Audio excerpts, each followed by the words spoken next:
Hey Paranormies, it's Jen and this is the light side of the paranormal. Welcome back to the 31 Days of Halloween, where we bring you awesome spooky content from October 1st all the way to our most wonderful time of the year, Halloween. Today is day 10, I believe, and this is going to be an extra spooky video. This is so spooky, in fact, that I am currently burning sage.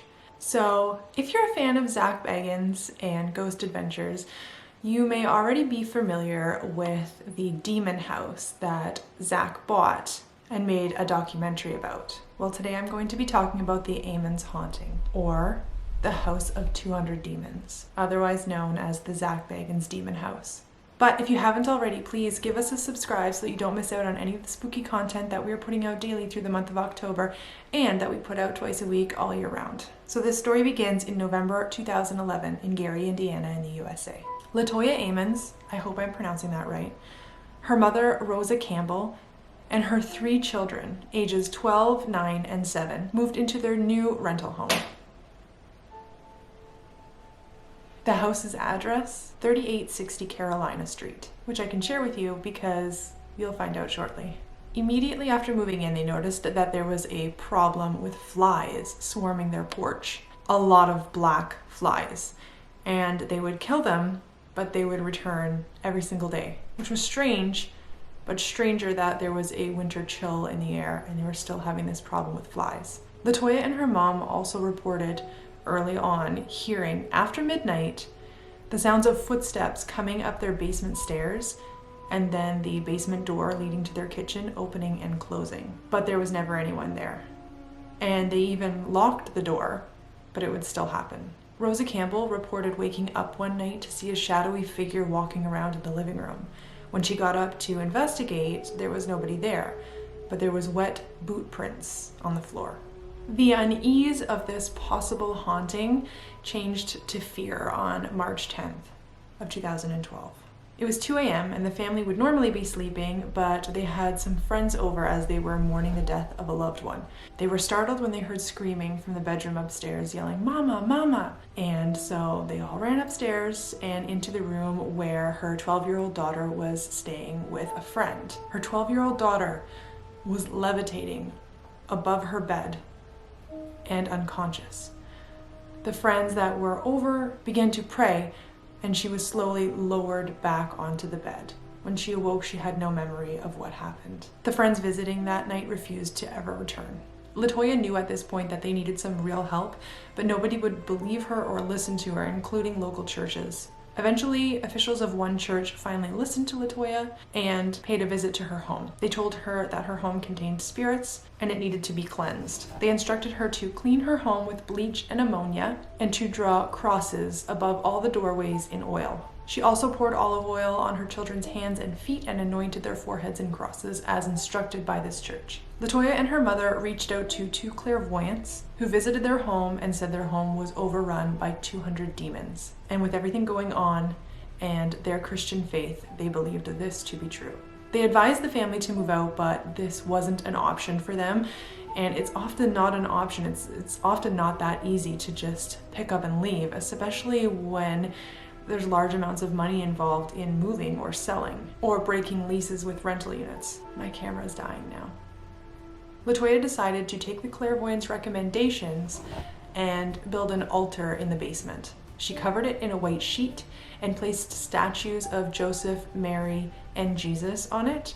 She also placed a white candle and a Bible opened to Psalm 91. She had a friend with her to perform this ritual, and they wore white t-shirts and wore white scarves on their heads. They burned sage and sulfur throughout the home, starting on the top level and working their way down to the basement. They drew crosses in the smoke, which she said was so thick they could barely breathe. While she was doing this, the friend she was with read the psalm out loud. "You will not fear the terror of night, nor the arrow that flies by day, nor the pestilence that stalks in the darkness, nor the plague that destroys at midday." And she said nothing weird happened until 3 days later. And that 3 days says a lot. It is believed that demons often use the number 3 to mock the Holy Trinity. This is where the possession began. Latoya and her 3 children would become possessed at different times. Their eyes would roll back into their heads and bulge, Evil smiles would spread across their faces, and their voices would become deep and terrifying. Rosa Campbell said she wasn't affected in this way because she was born with protection against evil. I don't know what this means, but that was an amazing blessing that she had on her in this situation. Latoya explained that when she became possessed, she would feel warm, very weak, and a sense of out of control. She said it felt very supernatural. At one point, her youngest, her 7-year-old boy, sat in a closet speaking to a little boy that nobody could see and was describing what it felt like to be killed. At one time, that same 7-year-old boy was thrown out of the bathroom, and a headboard came down and crashed onto her 12-year-old daughter's head, causing a wound so bad that required stitches. That 12-year-old girl told mental health professionals that it would often feel like she was being choked or that somebody was holding her down, and she would hear voices saying to her she would never see her family again and she wouldn't live another 20 minutes. Sometimes it got so bad that the family would sleep at a hotel. In desperation, Latoya took her family to see their physician, hoping that he might have some type of understanding. I mean, where else do you go at this point? We've already talked to the church and they've done what they could, I guess. Which I'm really sad for her that she didn't get more help from them at this point. So they went to see their doctor, Jeffrey Onyuku, I think, who said in his 20 years he had never experienced anything so bizarre. And he said that even he was afraid to enter the room. But with that being said, the family doctor's reports did include sayings like delusions of ghost in home, hallucinations, history of ghost at home, and delusional. But what happened next was actually fully reported in a DCS report. Latoya's son began cursing and raging at the family doctor. Then medical staff say the 7-year-old boy was lifted and thrown into the wall with nobody touching him. And that's according to a DCS report. I don't know if you guys can see like the smoke coming in from my sage burning. That part is not paranormal. Her boys fell and were unconscious at this point, and 911 was called. Several police and ambulances arrived and had a very hard time trying to figure out what had actually gone down and why these boys were unconscious at this moment. The boys were taken to the hospital, and Latoya was actually laughed at when she requested that her boys be anointed with oil. So she did the only thing she could do, and she prayed. When her boys did wake up, her 9-year-old was logical, but her 7-year-old began thrashing, and it took 5 grown men to hold him down. Somebody at this point called DCS, concerned that Latoya was mentally ill and encouraging this type of behavior from her children, implying that they were acting. Valerie Washington was the case manager put on Latoya's case, and this was her statement. Hospital personnel examined Ammons and her children and found them to be healthy and free of marks and bruises. A hospital psychiatrist evaluated Ammons and determined that she was of sound mind. The case manager went on to interview the family in the hospital and said that the 7-year-old boy's eyes would roll back into his head and he began growling at his brother. At one point, he began to choke his brother and refused to let go until adults intervened. Later, the boys were brought into an exam room and interviewed further, and the youngest again began to growl at his brother and in an unnatural voice said, "It's time to die and I will kill you." While he was saying this to his brother, the 9-year-old brother began hitting his head on his grandmother's stomach, and all she could do was grab his hands and begin to pray. Then, according to the caseworker's original DCS report, an account corroborated by Walker, the nurse at the time, the 9-year-old had a weird grin. He began to walk backward up the wall and to the ceiling. He then flipped over Rosa Campbell, landing on his feet, never letting go of her hand. The nurse and the case manager were understandably afraid and they fled the room. When they told the doctor what had happened, he didn't believe them, and he told the boy to do it again. The nurse explained to the doctor that he was not himself when he did this. But the boy had no memory of what had happened, and so he couldn't recreate what they were speaking of. The nurse said that she did believe in demons, and she thought that that might have something to do with this, but she was also concerned about the boy's mental health. The caseworker did believe that the family was under some sort of evil influence. Latoya stayed at the hospital with her youngest son that night, and her mother took the other children to stay at a relative's house. At this point, DCS took the children away from Latoya and Rosa, which they were all very understandably upset about.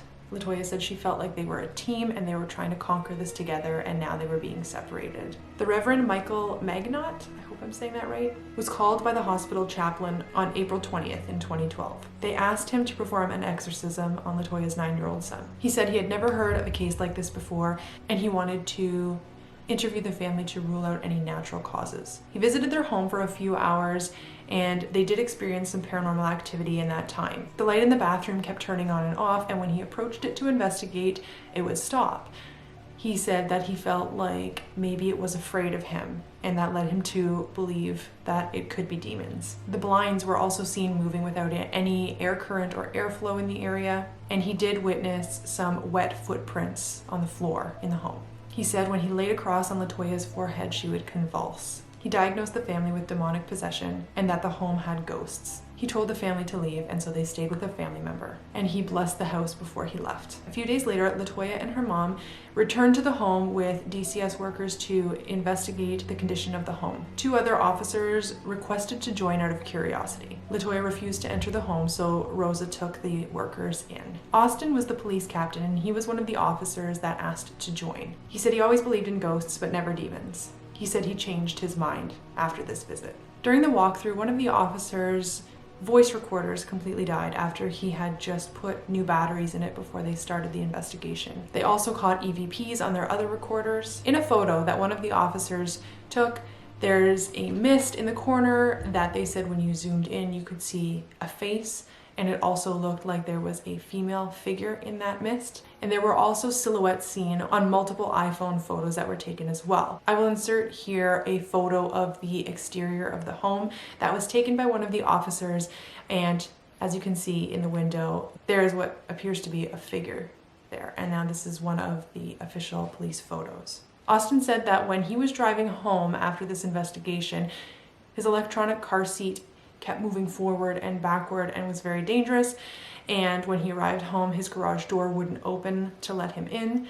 So he was experiencing some activity that he felt may have followed him from LaToya's home. In the DCS investigation, they found that LaToya was not sending her children to school daily as she should, and that looked bad on her record. She defended that with saying that often the spirits would leave the children ill, or that they would be up all night long, unable to sleep, and therefore unable to attend school the following day. The children were given psych evaluations, and the youngest boy was very logical when he spoke about everything except for demons.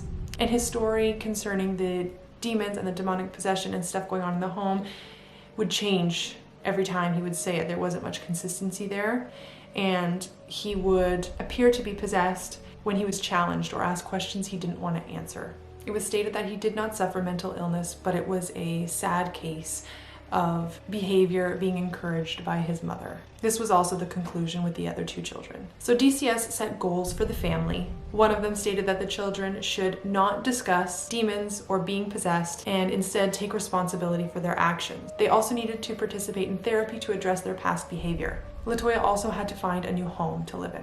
In that meantime, investigations on the home continued. Captain Austin, 2 other police officers that were there for the initial visit, Rosa and LaToya, returned to their home on May 10th in 2012. They were also joined by the Reverend, 2 Lake County officers with police dogs, and DCS family case manager Samantha Eilick. Samantha Eilick offered to take the original case manager's place as she did not want to re-enter the home. The dogs walked around the home and found no particular area to be of interest, but everybody went in, and in the basement they actually found some strange liquid dripping but that they could not identify. And the Reverend wanted to check the free dirt area underneath the stairs for anything that could be buried there, causing this demonic presence. One of the officers dug a 4x3-foot hole under the stairs in that free dirt, unearthing a fake pink press-on fingernail, a pair of white panties, a political shirt pin, a lid for a small cooking pan, socks with the bottoms cut off below the ankle, candy wrappers, and a heavy metal object that looked like a weight for a drapery cord. This was all in the police records. Nothing too alarming, I don't think. A bunch of random things, but still strange that all of those things were buried under the stairs, especially the underwear and the randomly cut socks. Why were those things buried under the stairs? I mean, people can perform spells and all sorts of things with almost anything imaginable. Finding nothing else, the officers raked the dirt back over the area. The caseworker at one point said that she began to feel unwell and that her pinky finger turned completely white and became very painful, almost like it had been broken. So she needed to leave the house. And not long after, LaToya started feeling unwell and left the house as well. Captain Austin said that he left the house at nightfall. He had been shot at, investigated murders, rapes, and armed robberies during more than 3 decades on the force. And he said he refused to stay in that home past dark. And guys, at this point when I was researching, I made a note here to let you guys know that my computer through the whole time was doing this weird thing where it was like freezing and like seizing up, which yes, computers do. My computer has never done that. I was getting this random message on there and then it would copy stuff from this article and paste it in a Word document, which was really weird. I had not pressed copy paste. And then as I was writing this note to let you guys know, a bird hit my window right in front of me when I was writing this. So I just wanted to let you guys know what was going on when I was researching this case.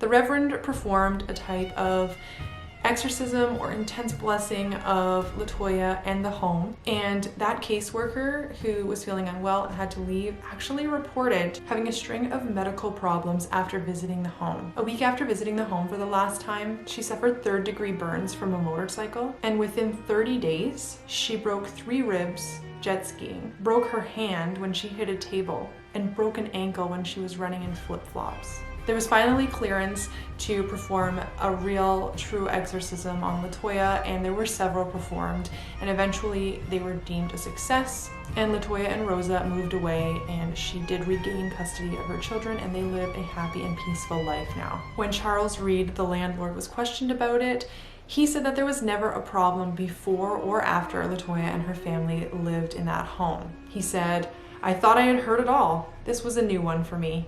And he had been a landlord for 33 years. "My belief system has a hard time jumping over that bridge," he said. But when he was informed the Catholic Church was involved in exorcising the home, he was a little less skeptical at that point.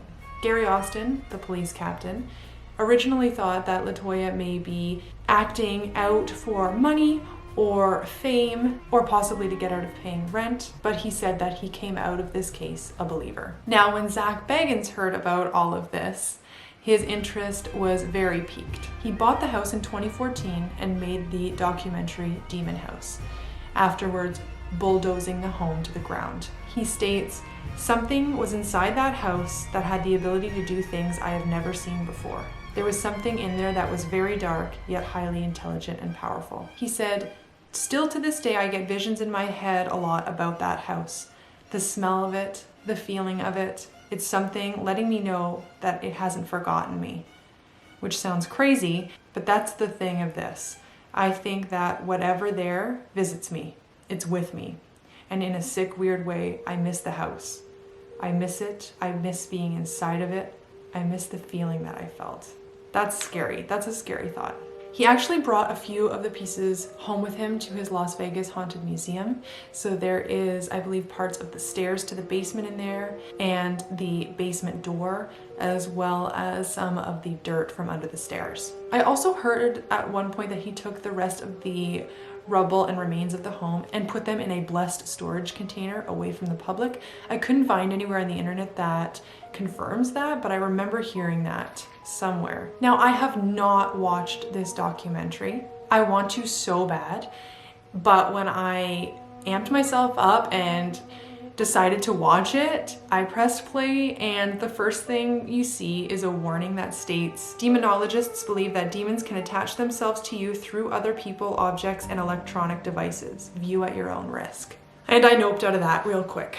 I've actually heard stories of people experiencing paranormal activity or more activity in their homes after viewing this documentary or while viewing this documentary. And I want to know, have you guys seen this? Have you seen Zac Bagans' Demon House, and what did you think of it? And more importantly, did you experience any paranormal activity during or after viewing this film? You guys have got to let me know because my curiosity is getting the best of me and I really want to watch it, but at the same time, I really don't. So how was that for a longer, more terrifying video in the 31 days of Halloween? I'm scared now. I successfully freaked myself out. So don't forget to follow us on Instagram if you haven't already. That's linked in the description below. And please give this video a like if you did enjoy it. I scared the crap out of myself investigating this video, so please make sure to give us a like and let us know that you enjoyed it, and thanks for sticking around to the end. I gotta go cleanse myself now, so I'll see you guys tomorrow for another day in the 31 days of Halloween.